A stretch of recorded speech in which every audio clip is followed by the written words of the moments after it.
जगमग करती एक ज्योति परम धाम से आई।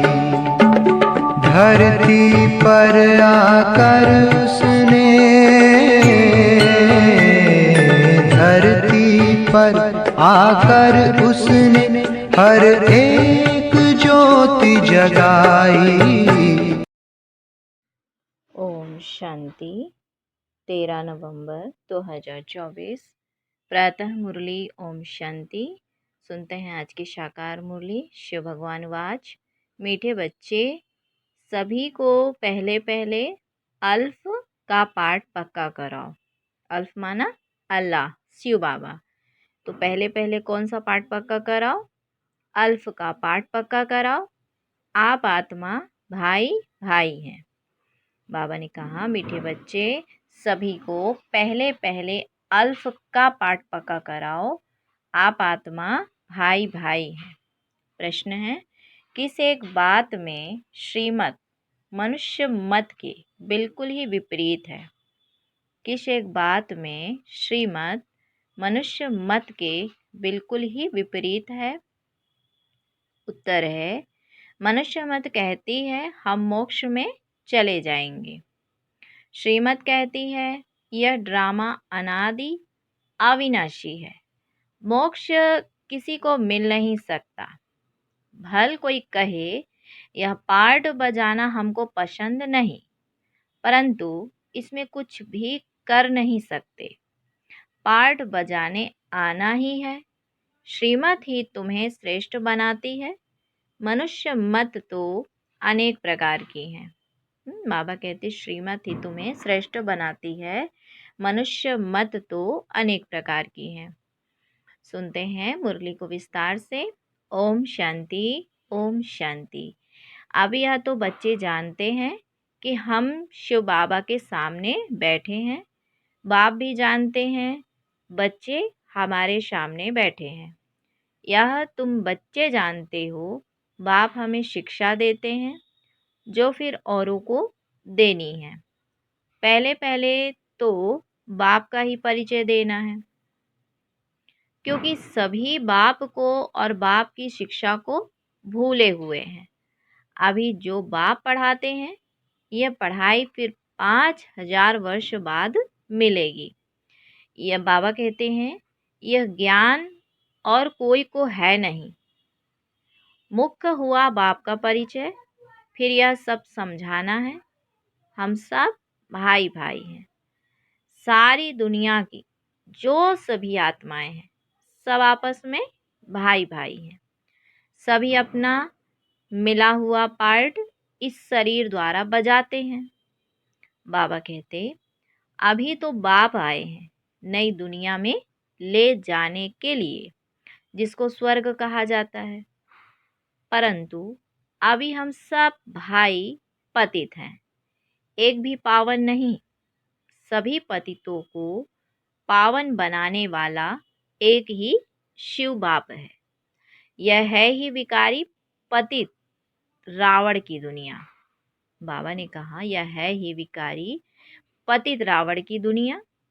रावण का अर्थ ही है 5 विकार स्त्री में, 5 विकार पुरुष में।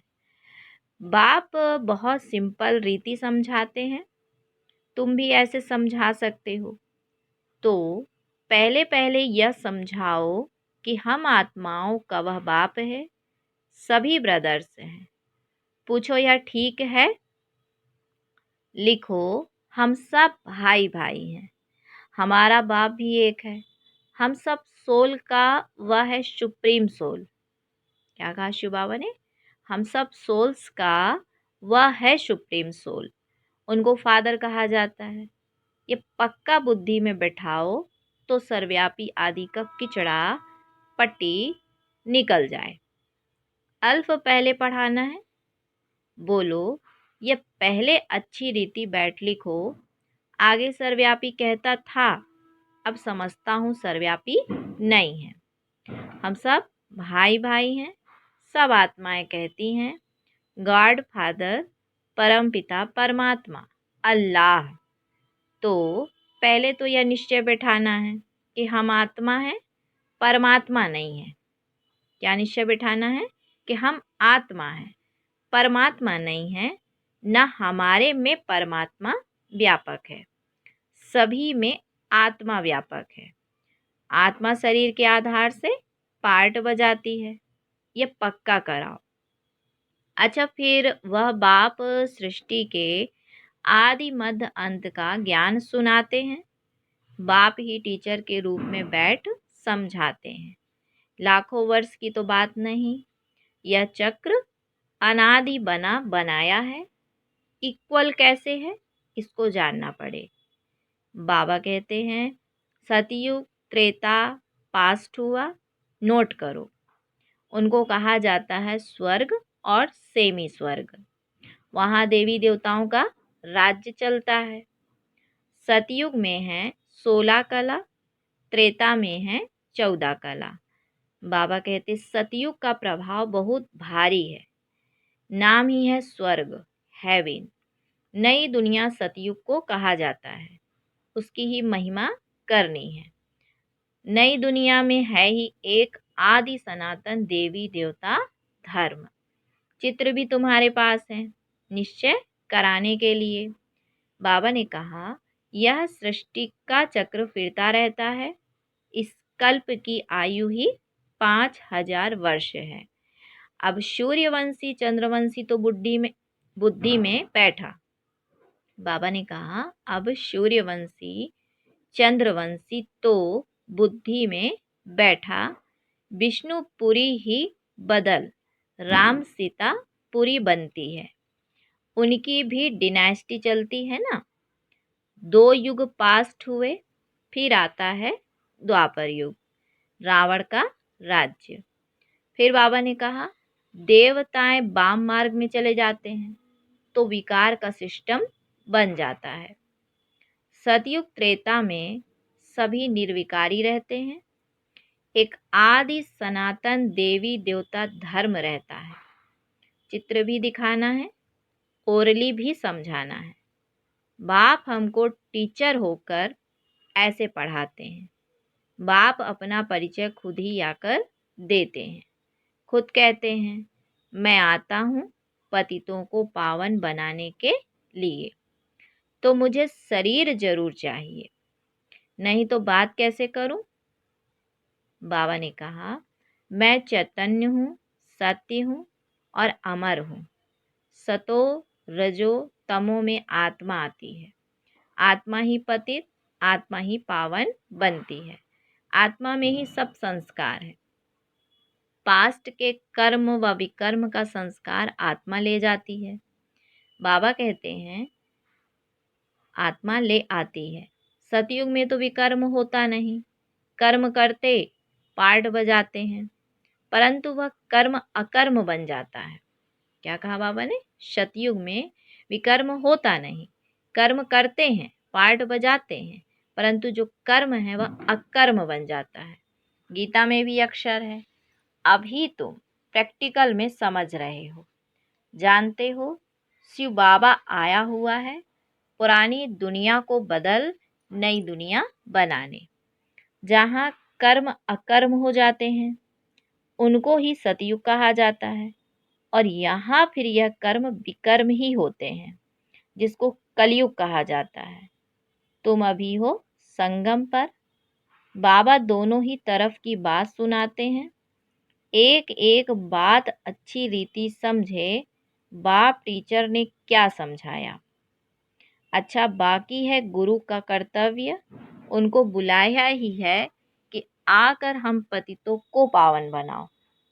आत्मा पावन बनती है, फिर शरीर भी पावन बनता है।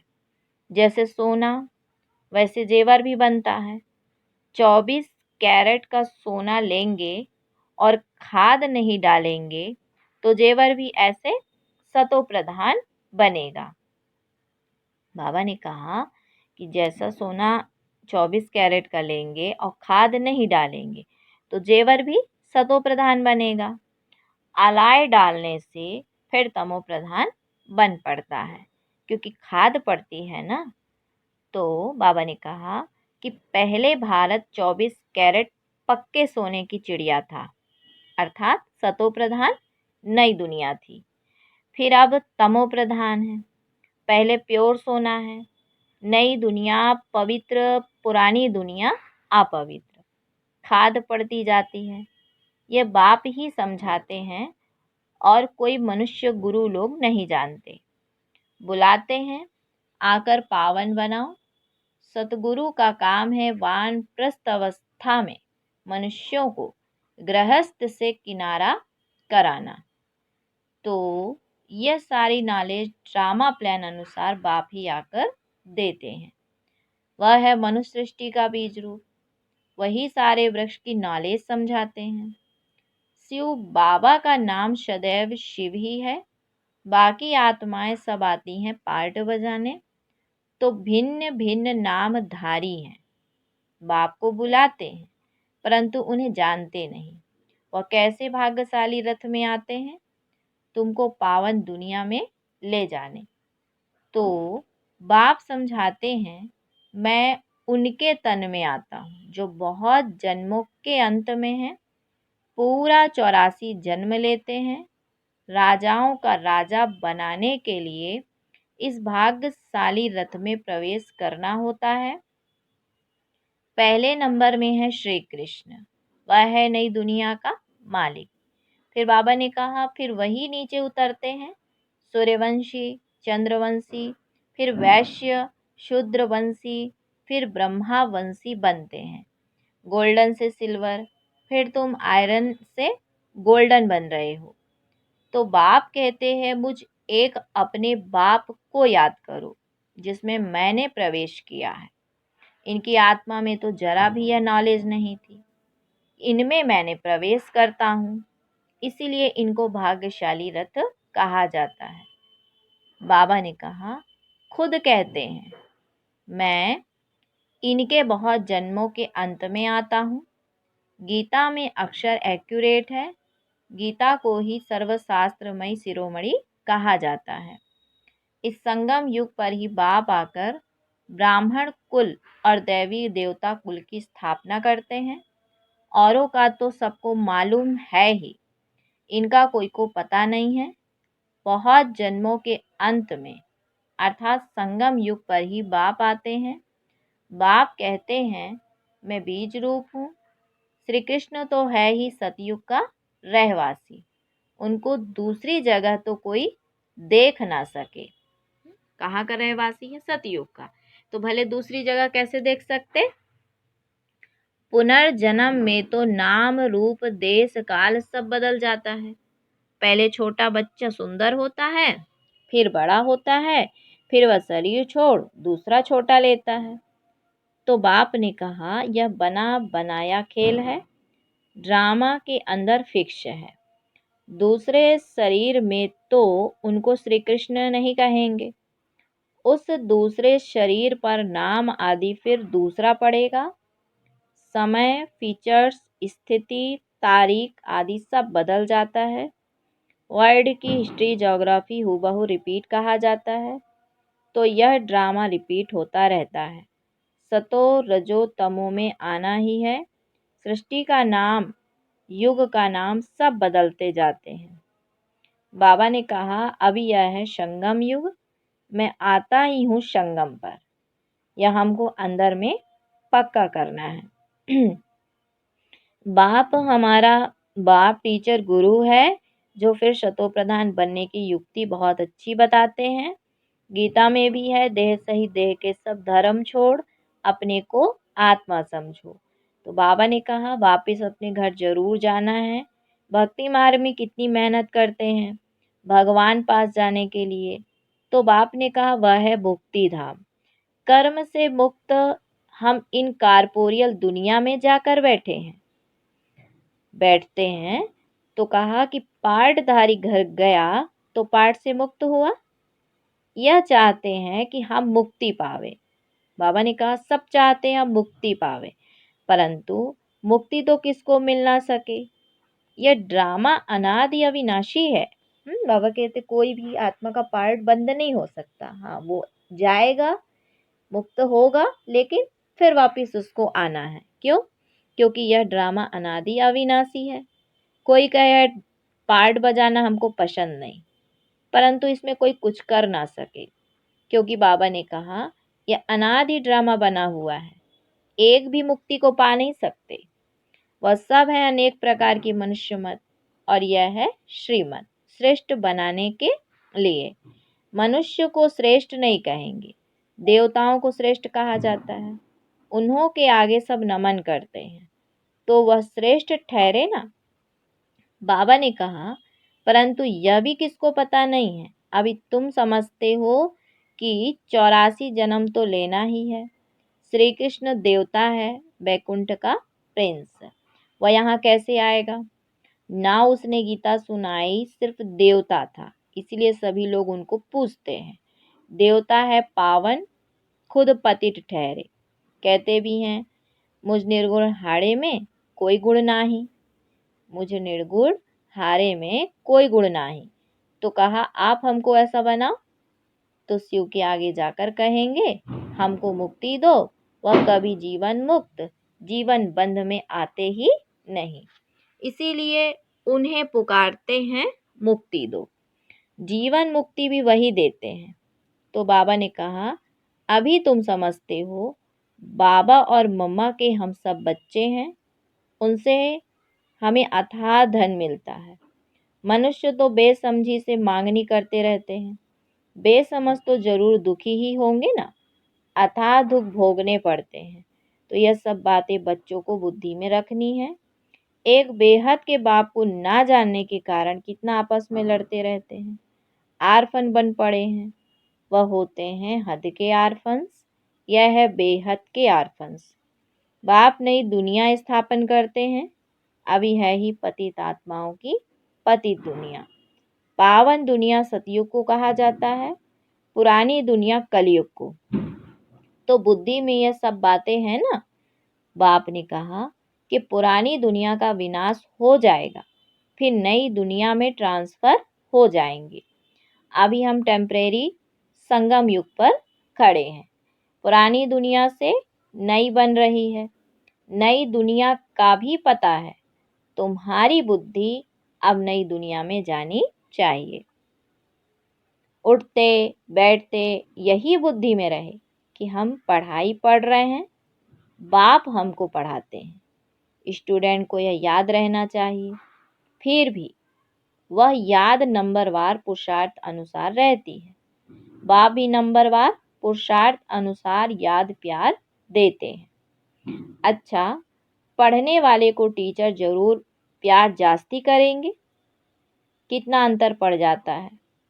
अब बाप तो समझाते रहते हैं, बच्चों को धारणा करनी है, एक बाप के सिवाय और कोई तरफ बुद्धि न जाए।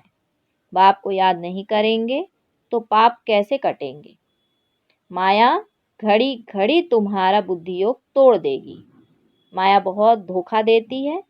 बाबा मिसाल देते हैं कि भक्ति मार्ग में हम लक्ष्मी की बहुत पूजा करते थे। चित्र में देखा लक्ष्मी पांव दबा रही है तो उसे मुक्त करा दिया। उनकी याद में बैठते जब बुद्धि इधर उधर जाती थी तो अपने को थप्पड़ मारते थे।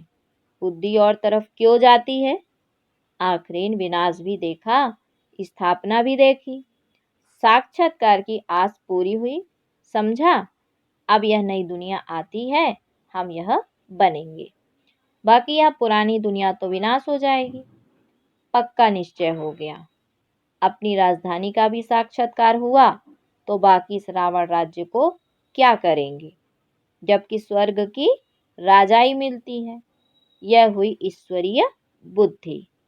ईश्वर ने प्रवेश कर यह बुद्धि चलाई। ज्ञान कलश तो माताओं को मिलता है, तो माताओं को ही सब कुछ दे दिया।